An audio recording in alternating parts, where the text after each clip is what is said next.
Well, welcome to Satsang. We're inside today due to the inclement weather. It's so beautiful though. It's dry, but all of the, whatever they call it, that which they put on the ground for everyone to sit on is soaking wet. So rather than make you all sit on something that's soaking wet, we thought it would be a lot better to bring everybody inside. But hopefully from tomorrow we'll be back out in the garden. This time, as I was mentioning in the Arati, is such a sacred time. And it's the time of really connecting to that power of the Divine Mother, that power of the Shakti that flows through all of us. It's not about women or men. It's about a feminine energy or a feminine principle that of course exists in men as well. So it's not about gender of a body, but it's about an energy of the universe.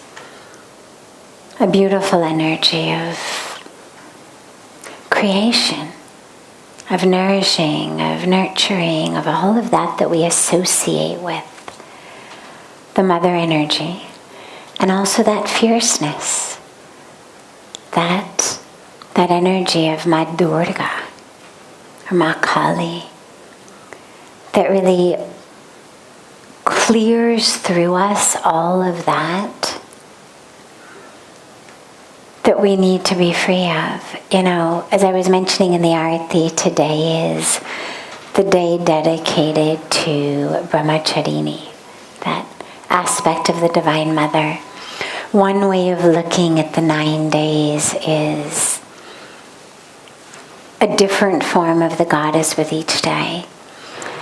Another way of looking at it, and it's not either or, it can be both as well, is that the first 3 days are really days of the energy of Ma Durga.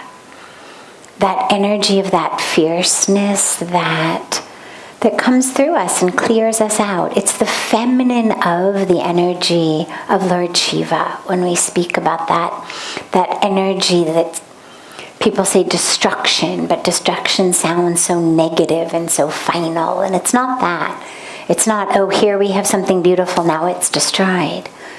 It's a disillusion of that which is old, which is no longer working, which is stale, which is needing to be removed in order for that energy of creation to come.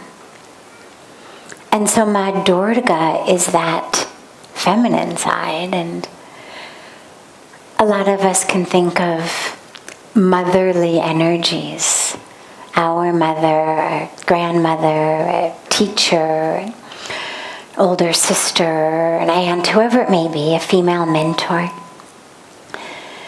who's got that fierceness that doesn't always feel good. It's not warm and fuzzy and touchy-feely, and you don't necessarily want to curl up and, take a nap and go to sleep. But it's the energy of really a fierce precision that cuts away from us, that frees us of ignorance, of illusion, of that which is holding us back. I think about it sometimes as the energy of a surgeon removing a tumor or clearing blocked arteries.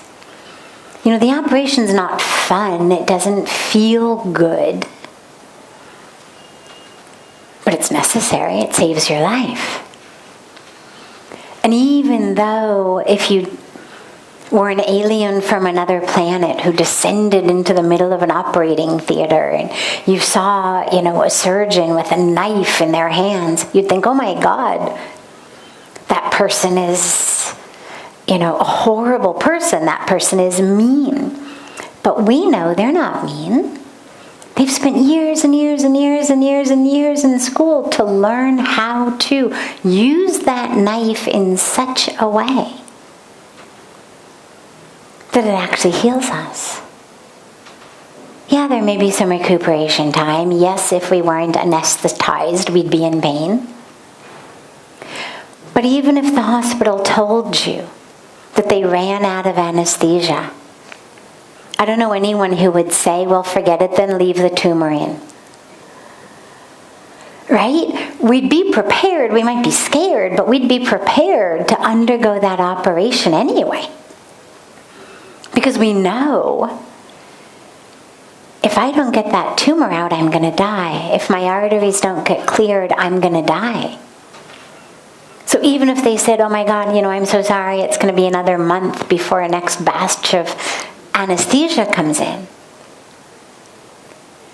most of us would say, all right, but I'm scared, but do it anyway. Like, I don't want to wait a month. And I think of that energy of Ma Durga like that. That energy of the surgeon who comes in. And I give the example of the anesthesia because she doesn't always apply anesthesia. And that's why sometimes there are moments in our life where we really feel that presence of Ma Durga or Kali Ma, that fierce presence of the divine. And maybe she's clearing things away from our life that we were attached to. Just because something's not good for us doesn't mean that we're not attached to it. Talk to anyone who needs to, quit smoking or quit drinking or quit eating sugar or quit any other bad habits. They want to keep doing them, but they need to stop. It needs to be removed from their life, even though they're attached to it. And so, as she comes through with that knife, it's that energy, it's that fierce energy that removes from us ignorance and illusion, attachment, false sense of self. So many times all of that we thought is us. Gone with her surgeon's knife. So many things we thought, oh my God, this is who I am, or this is what I need. Gone with her surgeon's knife. But we know that it's done out of love. In the same way that the surgeon is there out of love. They're not there for their health, they're there for us. And so the first 3 days are seen as dedicated to that energy that just clears through us. I think about Ma Ganga sometimes like that. She's got a very compassionate, warm, nourishing, nurturing energy as well that does make you want to just curl up in her lap. But she also has this energy of that river that just washes through and literally clears everything, cleans everything, washes everything away. So you can think about it like that energy that flows through. And after those 3 days, we have days with powerful energy of Ma Lakshmi. Of course, we'll have powerful energy of Ma Lakshmi again on Diwali. But that energy of spiritual prosperity, you can say. Ma Lakshmi, we talk about her as the goddess of wealth, but I'm always really clear to confirm she's not the goddess of cash. She's not the bank teller. She's not the ATM. A lot of people sort of worship Ma Lakshmi like she was just some kind of ATM that even without a card you could just stand there and be kind of like, just give me whatever you got, just send it on out of the slot. She's not an ATM. She's not your bank teller. She's the bestower of real wealth, real prosperity. which isn't money. And if you don't believe me, find 5, 10 super rich people. Get to know them really well or follow them surreptitiously and see whether they're happy. In the vast majority of cases, the answer is no. That wealth doesn't bring happiness. It doesn't bring peace. Science tells us the same thing. Once people are above the level of poverty, yes, not having food makes people depressed. We understand that. Not being able to send your children to school because you can't afford it makes people depressed. But beyond that, once we're above that sort of survival basis of life, once there's food on the table, there's a shelter, there's sweaters for winter, there's shoes, there's school, there's money for medical care. Once you're set in that way, there's no connection between becoming a millionaire or a billionaire and becoming 1,000,000 more times happy or 1,000,000,000 times more happy. It doesn't work like that. So Mahalakshmi is the goddess of the real wealth, the real prosperity, which is divine connection, spiritual connection. It's that which actually brings us a lasting state of joy. And then it said that the last 3 days are really powerful with the energy of Ma Saraswati, the goddess of wisdom. And, it's interesting because when I heard this the first time years and years ago, I thought, that seems a little bit backwards. Like Ma Durga first, I get that. But shouldn't it be wisdom first and then we'd be happy? Then we'd have prosperity, as though somehow prosperity were the highest aspect. Wisdom kind of came along, and then we would have the real prosperity. But I've realized as the years have gone by and as my understanding has gotten deeper that actually that wisdom is the highest goal. Because from that wisdom, everything comes. But in order to have that wisdom, you need the divine connection that Mahalakshmi gives. That wealth of a connection to the divine through which real wisdom can flow. Because without that connection, all you've got is knowledge or an accumulation of facts and information. You can be very intelligent. You may have amassed a lot of facts. You may be able to assimilate them very well and give them back to the world on exams or in lectures or whatever. But you're not actually wise until that truth has become you. And so for that, first you need the spiritual connection, the divine connection. And then real wisdom as that final, highest, ripest fruit comes to you. But I also, and that's when we speak about Gyan Yoga, it's this path to the divine, to oneness, to that ultimate union. But what I also love is that Ma Saraswati is also the goddess of music. And the reason I love that is because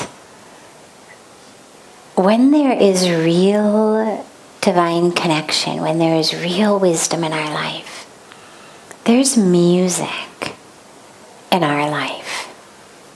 Whether we have the ability to sing or play an instrument or not, it's totally irrelevant. But life becomes much more like a song and a dance. When we speak about Lord Krishna, one of the teachings that Pujya Swamiji gives so frequently is he says, look at all of the difficulties he went through in his life, in this human incarnation from childhood and then as he grew. Look at all of that. And yet, through it all, The song was on. First the actual song of the flute, and then just the song of his life. And so what we see is where there's that real wisdom, there's a song. And again, it's not about being able to carry a tune. It's about just a music in life as life flows. That there's a harmony with the universe, an attunement with the universe. You know, if you've ever listened to a music band get ready, they're all talking about like attunement and syncing and harmony and this, and that's just between the different instruments. But that's what happens in life. When that wisdom is there, is that everything syncs. It becomes in harmony. You become in harmony with the world in the way that a beautiful, perfect song is in harmony. So that's just a little overview of these beautiful 9 days, and today we are on day 2, which, as I mentioned, on the banks of Ganga is the day of Brahmacharini, who's this embodiment of sadhana, spiritual practice, devotion to the divine. But if you see images of her, it's this light. She's like a ray of light shining. And it's that light that comes through our sadhana, through our devotion, through our purity. So this is that day of Goddess Brahmacharini.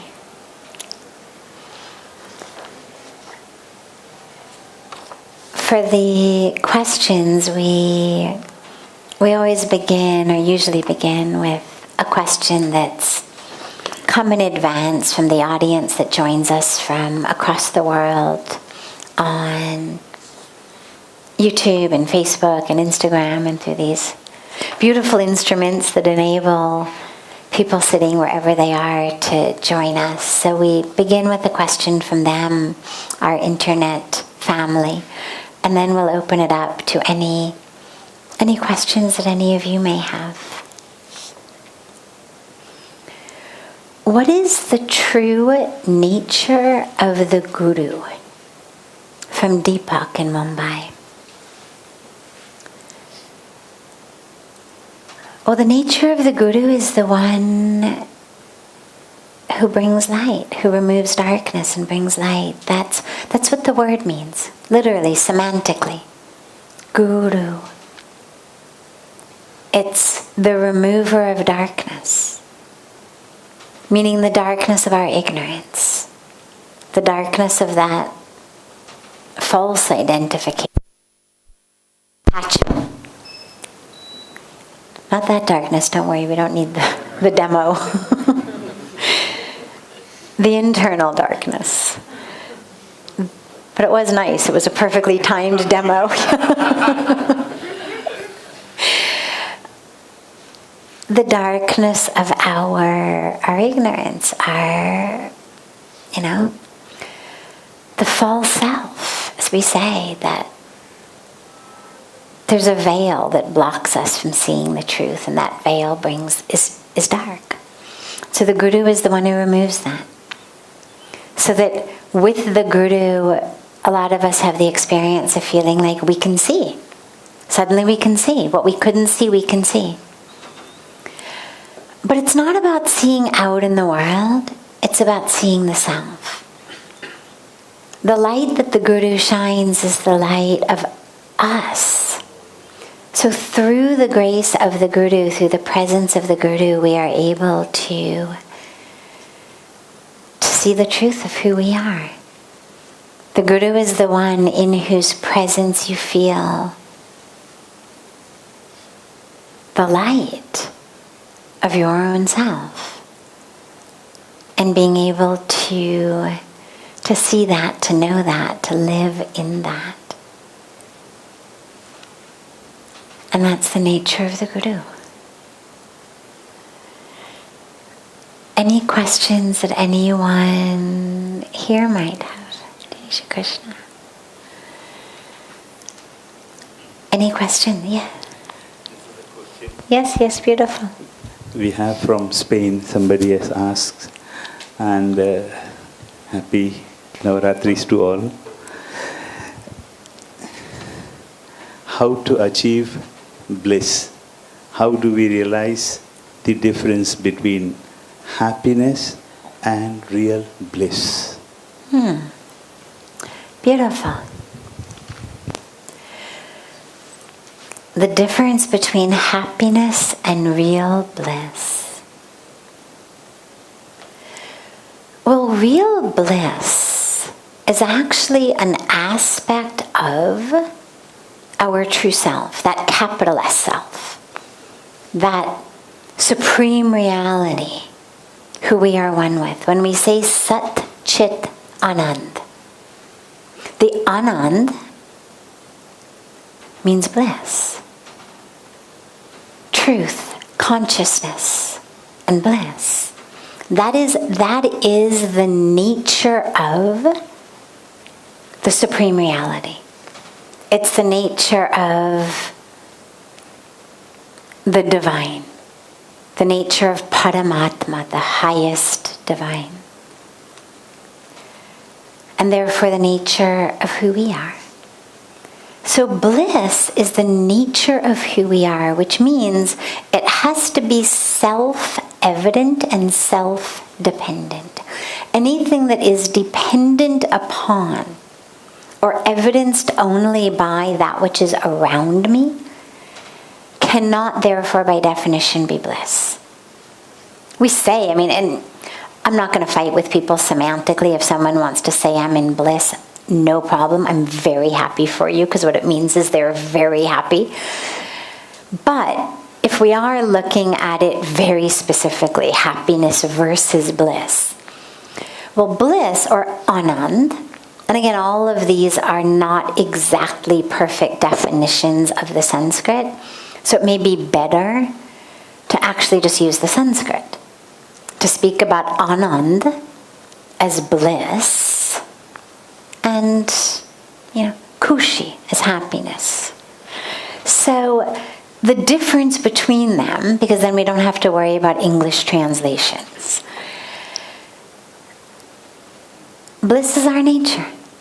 It's something we tap into, something we touch on the inside. Bliss is not attained by something from outside, because by its nature, the outer world keeps changing. Sat Chit Anand, the supreme reality, is that which doesn't change by definition, by nature. So bliss has to be that which I'm able to touch and experience, completely independent of the situation I may be in. Which means it's not about a moment of happiness or a moment of joy or a moment of rapture or a moment of ecstasy or a moment of this or a moment of that, because those are moments that are beautiful. But they come and they peak and then they dissipate. And if we're blessed, we'll keep having more and more of those moments. But each of them is an individual moment in time. And it may last 60 seconds, it may last 60 hours, it may last 60 days, but ultimately it is a moment in time that has a beginning, a middle, and an end. Whereas Anand, bliss, is an aspect of the unchanging self. No beginning, no middle, no end. And it's that which I experience only from going within, from experiencing the true nature of the self. So when we're looking for bliss, doesn't mean that you can't never eat chocolate ice cream and enjoy it.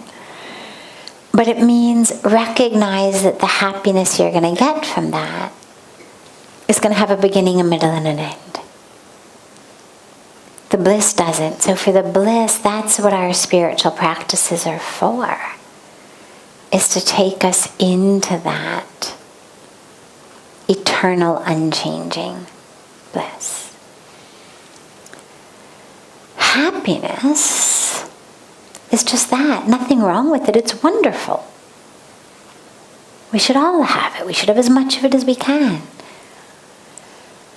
The dilemma with happiness is, in most cases, that which makes us happy is not in our control.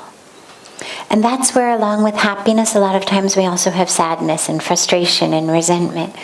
Because if we go around and I say, well, what are the things that make you happy? In a lot of the cases, it depends upon other people. When my husband or wife does this or that, when my child does this or that, when my mom or dad does this or that, when there's a beautiful sunny day, so when the weather is doing this or that, when I am on holiday in the Caribbean. Okay, so it's when the universe is lined up in such a way. The dilemma with that is people don't dance according to our tune. They don't do what we want. I don't know anybody who wakes up in the morning thinking, what can I do to make this person happy today? Deep, beautiful sadhaks, people really committed to a spiritual practice, hopefully wake up with a feeling of, what can I do to bring happiness to others today, in a very kind of general prayer to the universe. And this is, of course, across religions. I mean, it's not just something in the Vedic tradition. It's the prayer of St. Francis of Assisi. It's teachings in so many different religions of essentially, oh God, let me be a beautiful instrument that brings healing and happiness and light to others. But that's very different than someone waking up and simply anticipating one individual other person's every individual desire and hope, and then living to fulfill them. People don't do that. Because everybody has their own karmic package. People are working on their own stuff. What do I need? What's going to make me happy? What's going to bring me peace? What's going to fulfill my goals? So the only downside to happiness is that in most cases it depends upon someone else, which means that a lot of times we end up frustrated, depressed, resentful, angry. In an ideal world, you'd have the inner bliss and you'd have the external happiness that was able to be there regardless of whether people were dancing according to your tune or not. But of course, that external happiness would therefore depend upon you tapping into the internal bliss as well. Because if people are not doing what you want, what do you have to be happy about? Again, you got to go in then. I think about it like an analogy of waves on the ocean. That happiness that's on the superficial level is going up on the wave, but then you're going to come down. There's nothing inherently wrong with it. Waves are beautiful. But eventually you get tired of being in the waves. And if you dive deep down in the ocean, there's no waves. The stillness is there. And it's a lot more beautiful. Ask any scuba diver what life looks like under the ocean, and they'll tell you how much more exquisite it is than life on the surface. So we dive deep for bliss and enjoy with gratitude whatever happiness the universe also brings us, but we don't get attached, because we know in that attachment we're sure to end up resentful and frustrated and depressed as well. Yeah, other questions? Yes. I speak Spanish. No problem. Spanish is beautiful. I would normally have a Spanish translator, but unfortunately she's out sick today. But by tomorrow she'll be back, hopefully. He translates. Ah, wonderful, wonderful.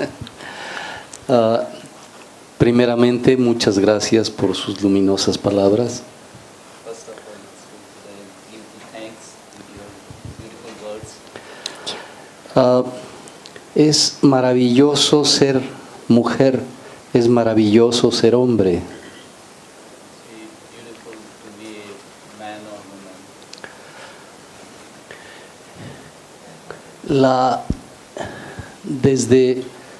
Desde este enfoque, ¿cuál es la relación más adecuada entre hombre y mujer en las diferentes etapas de la vida para hacer que juntos fluya esta Shakti, este poder, esta presencia divina? I'd like to ask that what is the relation between the man and woman? They can together flow and reach the higher level of consciousness. Please. So let me just confirm the question. How can a man and a woman in relationship together attain that higher state of consciousness? Okay, beautiful. Well,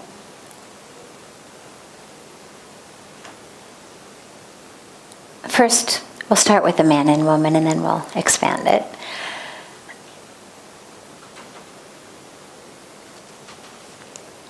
When a man and a woman come together, you've got two very distinct, almost opposite in a yin-yang type of energetic way, energies. They're opposite, but they are complementary. In all of the spiritual traditions, there's so much about balance. Sun and moon. In yoga, when we talk about hatha yoga, well, hatha is sun and moon. We have sun, moon, we have yin, yang, we have all of these ways of understanding the balance of, in this case, two types of energies. Obviously, there's a lot of systems that balance many types, but as far as two types, what's important, first of all, is that they recognize that equal doesn't mean the same. A lot of times, and this isn't true only in a romantic relationship, this is true in our offices, in our companies, in our societies, in our communities, is that we're losing that beautiful and critical difference, variety, between masculine energy and feminine energy. And interestingly, though, it doesn't have to be masculine energy in a male body, feminine energy in a female body. Sometimes you may end up with different energies in different bodies. But if we look at it as far as energies and principles, it's important that we recognize both and realize how important they both are. And as we've worked for equality, we've lost some of the celebration of variety because we've created a situation in which essentially women have been told and come to believe that in order to be equal, they need to become like men. A woman can do a man's job. Well, of course she should, but why would she necessarily feel like she needed to? Variety is beautiful. We need to honor and celebrate variety while holding all of the different principles equal. But equal doesn't mean same. And so when you're talking about in relationship, if you have a man and a woman coming together in relationship and each of them is fully embodying that principle, what's going to be beautiful is for them to recognize and celebrate the difference of the energies rather than expecting each of them to be like they are? Why don't you feel like I do? Why don't you think like I do? But to recognize and celebrate the difference. It's also really important to realize that relationship is a yoga, meaning it is a path to God. And coming together is a path to God. And for people on what we call a grihastha ashram phase of life, a householder life, that is their path to God. How to see the divine in the other. We're told, worship each other as the divine. See each other as the divine. See the masculine forms of the divine in the husband. See the feminine forms of the divine in the wife. See truly, not just a physical body, but see the presence of God in each of them. And use the relationship, use every aspect of it to get closer to God. It's very easy to get stuck in nitty-gritty details. Who's going to do the dishes? Who's going to grocery shop? Who's going to take out the trash? Who did more help? Who's nicer? Who cares more about the other one? Rather than that, to recognize this relationship is an opportunity to go to God. How to take everything that comes as our sadhana. A lot of us think of our relationships over here and our spiritual practice over here. Like, yeah, I'll deal with you later. I'm doing my sadhana now. Well, what if your family members were your sadhana? What if your spouse was your sadhana? I'm not saying don't also meditate. We all should, absolutely. Have your eyes closed, seated meditation time. Have your puja time. But just don't think of it as something that is separate from relationship. That which you're experiencing in your meditation and your puja should be brought into the relationship. And to really walk together, to walk together, to walk together. It doesn't mean that you have to like the same things. It doesn't mean you have to practice things in the same way. It doesn't mean that you have to have the same values. I mean, you can be vastly different. And use that relationship to walk closer to God, because the most important thing about connecting with God is an open heart. And there's nothing like a marriage to close down your heart. Right? I mean, there's nothing like having someone who you wanted to act a certain way, have them act a different way, and then the heart just goes like this. You were mean, you didn't do this, that was mean, and the heart just contracts. And whether we contract it for an hour or a day or a week or a year, we sulk, we slam doors, we ignore the person. And all of that is because our heart has closed down. But you can't connect with God with a closed heart. Even if you closed it at the spouse, it's still closed. And so, can you use the relationship to just keep the heart open? Keep the heart open. And I'm not saying everybody's partner is easy to live with. I know they are not. I'm not saying everyone's partner is even nice. Forget respectful and considerate. They may not even be nice. Can you still keep your heart open? Can you not allow that other person's words, actions, meanness, inconsiderateness, or just cluelessness. A lot of times we think someone's being mean when they were just clueless. It's not their fault. They weren't mind readers. They didn't know. We think they should have known. They didn't know. But not to allow that other person's cluelessness or meanness or inconsiderateness or actions or words to make us close our heart. Can we keep our heart open all the time? Because that is the key to divine connection. And if you can keep your heart open all the time in your marriage, then you have really allowed your marriage to be a yoga. You have really allowed your marriage to be a sadhana. You've really allowed it to be that path to God. Otherwise, it's just two people essentially trying to bully each other into doing what they want so that we can each find some modicum of happiness and peace. But to have our hearts open and walk together closer to God, that's what the point is. That's why it's called an ashram, Grihast ashram. Not Grihast the war ground or battlefield, but ashram. Beautiful.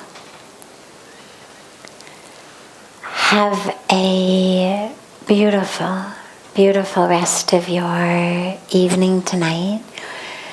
We will be hopefully out in the garden tomorrow, and we got a late start tonight because Arati started late because of the rain. But from tomorrow, as we announced on the Ghat, Arati will be 5:45. So we should be able to be starting right by 7 o'clock, maybe even a few minutes earlier, depending on when Arati ends. So I look so forward to seeing you all again tomorrow. And so much love to you all.